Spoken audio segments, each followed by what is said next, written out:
sekarang apakah Fuji cocok dengan Vero?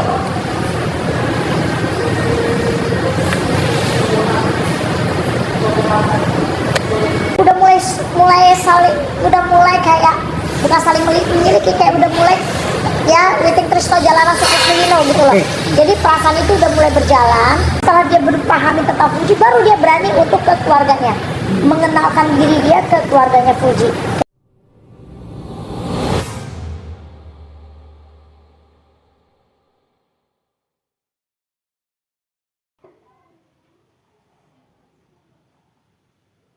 Madam pakai madam nggak sih? Mantap. Mantap. Wenda Tantomo. Oke, mantap. Sekarang kita mulai sebentar. Oke.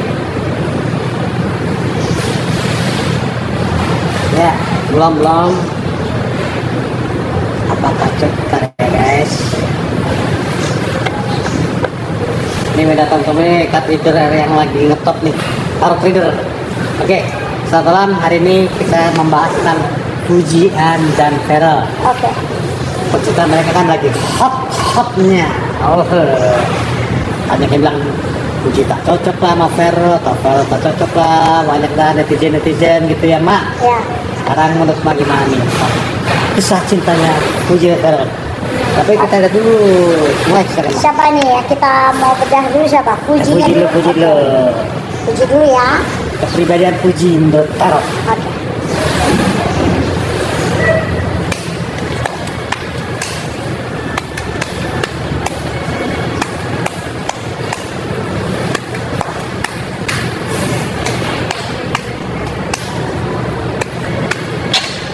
Oke, untuk karakter Fuji itu sendiri ya, orangnya seperti apa? Oke, jadi Fuji ini tipikal orang yang sosok pria, mandiri, dan dia orientasinya memang karir.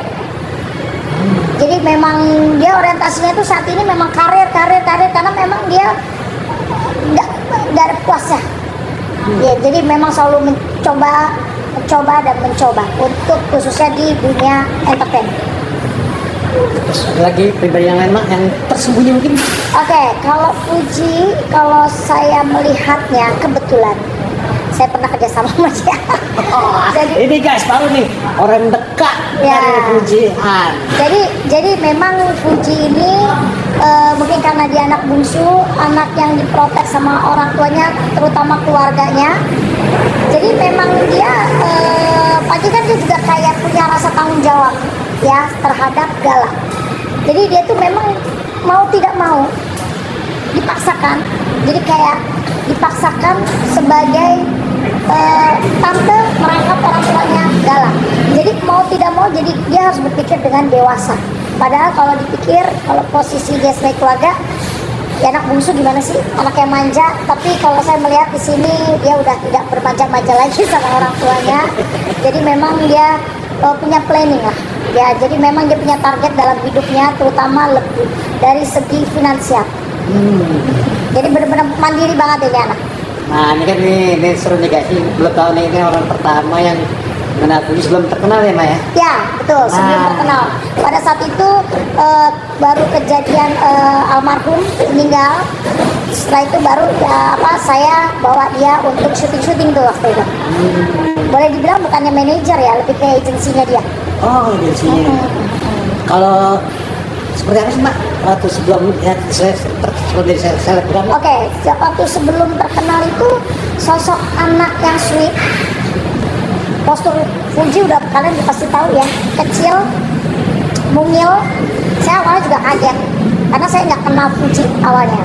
Jadi pada saat order dari TV, tolong hubungi Fuji mana? Lu cari deh katanya. Akhirnya saya cari, ketemu. Nah pada saat lucunya waktu janjian untuk di stasiun TV MNC, dia datang. Karena saya tuh memang buta atau memang saya tidak mencari tahu tentang Fuji gitu loh pada saat itu. Cuman memang karena disuruh cari Fuji ya saya cari. Datang saya nggak tahu itu Fuji. Dia datang, gini. Saya pikir siapa? Anjir, siapa lu? Gitu. Ya, apa saya saya ketemu, Fuji ya, iya, udah akhirnya ngobrol. Jadi dia itu tipikal orang yang menghargai orang sebenarnya, ya. Artinya saya sebagai orang yang tuanya jauh, boleh bilang ibu lah ya. Tapi Fuji menganggap, dia tetap manggil saya kakak, Kak Wen. Dan dia selalu cepet akrab sama orang, sangat akrab. Jadi dia tidak ada batasan bahwa lu agency atau lu ini, enggak. Jadi pada saat itu saya udah MNC Group tuh, untuk jobnya MNC Group dari MNC global sampai KCTI itu saya pegang. Dan sampai si Fuji-nya pun kayak nggak ada batasan sama saya. Jadi kayak kalian aku haus nggak ngambil duit aja. Gitu ya. Jadi kayak dia menganggap ya udah lu bagian dari keluarga atau bagian dari teamwork gue kayak gitu. Kayak emaknya sendiri berarti. Iya. Ya, kalau pada saat itu ya. Gitu. Oh, berarti tapi kalau sekarang gimana? Sekarang kan sudah lama. Ya. Bentar dulu. Kan tadi kan job pertama nih Fuji apa? Pernah MNC nggak? Oh, pertama kali waktu itu di MNC dia sebagai bintang tamu, bukan bintang tamu, jadi peserta. Waktu itu ada kayak pemilihan family, keluarga yang bahagia. Jadi Gala waktu itu menang. Ada kalau nggak salah TikTok Awards deh atau apa gitu. Itu udah tahun 2022 kan ya, 2021 gitu kan. Oke, sekarang lewat tarot nih gimana? Kalau tarot gimana? Kalau untuk perkembangan sekarang ya, untuk Fuji-nya saya udah lama nggak ketemu. Kena star syndrome katanya. Oke, awalnya udah pasti ya, setiap manusia itu pasti yang tadinya dia tuh memang udah berkecimpung di dunia entertain sudah, tapi memang belum seberapa lah orang mengenal dia, ya. Tapi awal saya melihatnya memang saya pada saat langsung tidak melihat dia star syndrome, tidak. Tapi dengan berita-berita atau orang yang berinteraksi sama dia, banyak yang mengatakan bahwa dia star syndrome. Menurut saya hal sangat wajar. Kenapa? Anggaplah kita yang biasa bangun tidur, cuma kuliah, kegiatan cuma kuliah, pulang ini nggak ada orang yang memperhatikan. Sekarang ada orang, jadi kan sekarang orang agak lebih mengenal, begitu. Jadi menurut saya itu hal manusiawi. Tapi untuk kesini saya melihat juga udah nggak ada tuh yang orang yang ngomong tentang dia star syndrome atau apapun, nggak ada. Kalau ini memang wajar sih pada saat itu ya. Ya saat itu memang dia star syndrome. Tapi kalau untuk sekarang enggak. Malah dia sekarang bingung. Bingung apa nih? Bingung. Karena si jomblo? Bukan. Apalagi nih yang mau dia kejar. Karena gini, dia awalnya kan dia pernah jadi figuran ya, dari sinetron kalau nggak salah. Terus akhirnya sekarang jadi sesuatu lah. Ya udah orang banyak kenal dia, sampai dia pernah main film juga layar lebar, iklan juga semua. Jadi sekarang dia bingung nih, apalagi nih mau gue jalanin. Host juga pernah dikontrak di TV gitu loh. Jadi sekarang ini dia apalagi nih yang harus gue mau buat kayak gitu. Lebih kayak memacu kreativitasnya dia. Kayak gitu. Terus kita masih tentang pribadi Fuji ya, yang mau diketahui. Dia sering konten nggak sih? Konten maksudnya? On time. Tepat waktu, menghargai waktu itu gimana? Ya, ada perbedaan nggak dari dulu sama sekarang? Kalau untuk sekarang ini si Fuji lebih apa ya? Pada saat itu sih on time ya. Saat itu on time, karena memang kan bukan dia ada ininya, ada asistennya, ada asisten, manajer. Saat itu bukan manajer sih, asisten, lebih ke asisten, minta bapak yang minta tolong sama dia, dia minta tolong sama orang, sekalian supirnya. Maksudnya sekalian bawa mobilnya dia. Udah ada ya. Dan akhirnya karena banyak job saat itu, saya juga megang MNC Group. Bukan jobnya Fuji saya pegang waktu di MNC Group semua. Setelah itu banyak job-job lain kayak e-commerce melalui saya. Nah, asisten itulah yang kebetulan keluarganya percaya sama dia. Keluarganya sangat, yaitu si Batara. Oh, Batara. Ya ketangkep ya. Oh, yang dari kasus itu ya. Yang kasus itu ternyata dia mafia ya, maksudnya diduga menggelapkan uangnya gitu. Oh, itu dia jelas dari awal sih berarti ya? Ya, itu sebenarnya sih awalnya nggak diangkat seperti itu, tapi karena dia berteman dengan Fadli ya kalau nggak salah tuh. Terus akhirnya dia akrab sama keluarga di situ, jadi ya udah. Dan itu kan tapi kan si Batara itu digaji berapa persen waktu itu, jadi memang transfer itu ke Batara, tapi saya nggak, saya transfernya ke Fuji. Gitu. Terus sekarang masih Fuji nih. Sebenarnya dia orangnya seperti apa sih? Maksudnya keras atau pemarah atau seperti apa nih kalau dari kata Taro? Kalau dia sendiri, dia orangnya mau bebas dan dia mau bebas dan dia takut nggak punya duit kayaknya. Jadi dia orang tipikal orang yang mau bebas, bukan bebas yang liar ya, bukan bebas yang seenak dewe, bukan, tapi dia tahu lah sekarang apa yang harus dia lakukan. Dan saya melihat orang tuanya tadinya cemas sama dia tentang dia, sekarang udah enggak, karena dia menunjukkan bahwa ini loh gua kerja, ini loh hasil gua, dan dia juga udah punya apa tuh namanya, udah punya Job pekerjaan. dia udah punya sesuatu ya, artinya dia udah punya rumah, punya semua gitu. Jadi dia menunjukkan ke orang tuanya gitu loh, ini loh gue. Jadi orang tuanya ya udah gak khawatir sih kalau menurut saya. Maksudnya gini, oh ya udah, berarti memang rezeki kamu, memang kamu nyaman di dunia entertain, ya udah go ahead. Nah sekarang tentang hubungannya dengan Feral nih, gimana Wen melihatnya? Apakah ada apa riak-riak, apakah ada dengan cinta atau gimana nih? Oke, Perasaan nggak? perasaannya Fuji sendiri terhadap Feral. Oke, perasaan dia lebih kayak gini loh. Dia punya aktivitas baru. Artinya gini, dia punya berdua sama. Jadi gini, dia ini kan kemarin jomblo nih setelah bubar dengan mantannya. Nah, terus dia kan sendiri gitu loh. Sekarang dia ada lagi.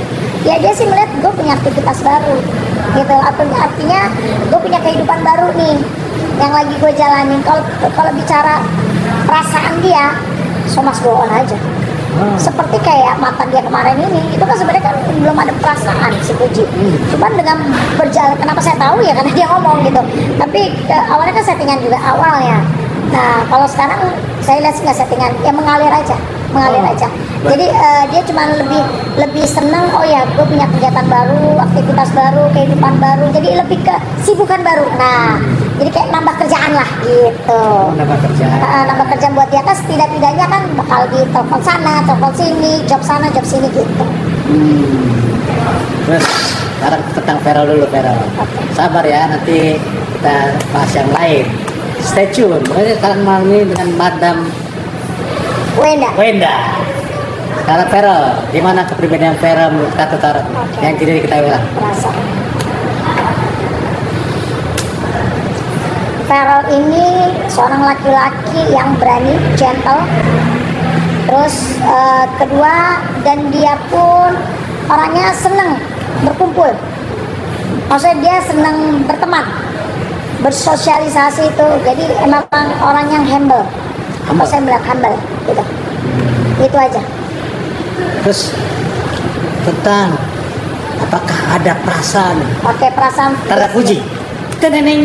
Oh kalau dia suka memang. Di awal dia suka dengan profilnya Fuji. Dia suka, cuman di sini memang dia orang yang sangat hati-hati, tidak langsung mengungkapkan gue suka malu, enggak.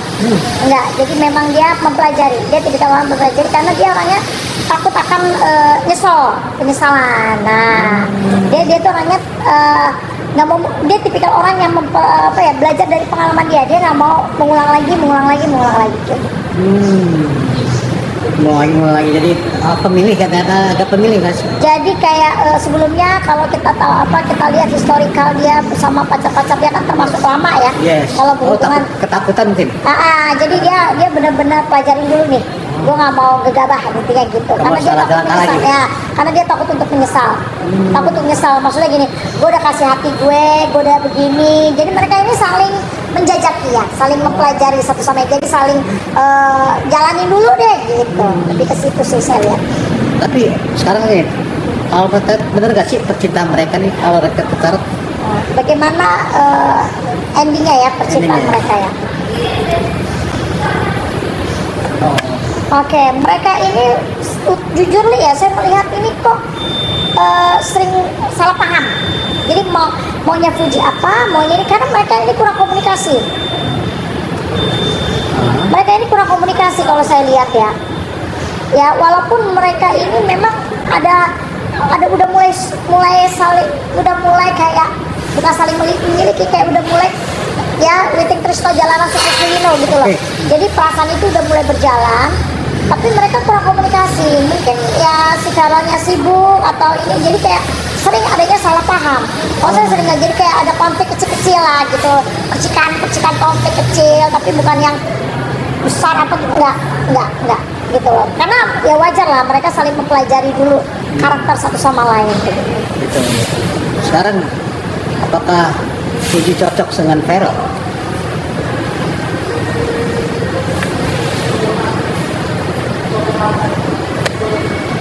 Oke, kalau di sini saya melihat ya, untuk Fujinya sendiri dia juga mantau. Jadi dia mau cari tahu tentang Feral ini seperti apa, sukanya Feral apa, maunya Feral apa, kayak gitu. Ya kayak saya melihat Fuji kan udah mulai ada pendekatan dengan orang tuanya si Feral. Nah, ya memang dia pengen tahu dulu, gitu loh, dari keluarganya, dari ini. Sedangkan si Feral sendiri belum menemui keluarganya Fuji kan, gitu. Memang dari karakter si Feral mungkin karena memang ada kesibukan, tapi memang saya melihat keluarga Feralnya sendiri, karakter Feralnya sendiri orangnya sangat hati-hati. Dia takut ada penyesalan lagi gitu loh. Jadi dia pengen tahu benar-benar Fuji itu seperti apa, gitu loh. Nah setelah dia berpahami tentang Fuji, baru dia berani untuk ke keluarganya, mengenalkan diri dia ke keluarganya Fuji, kayak gitu. Beda sama Fuji lebih pengen tahu keluarganya dulu nih, karena dia berpikir kalau dia udah mengenal keluarganya, berarti secara tidak langsung dia udah tahu karakternya si Feral gitu. Berarti bilang masih 50-50 ya, cocok? Ya, makanya saya bilang dari tadi bahwa mereka ini saling menjajaki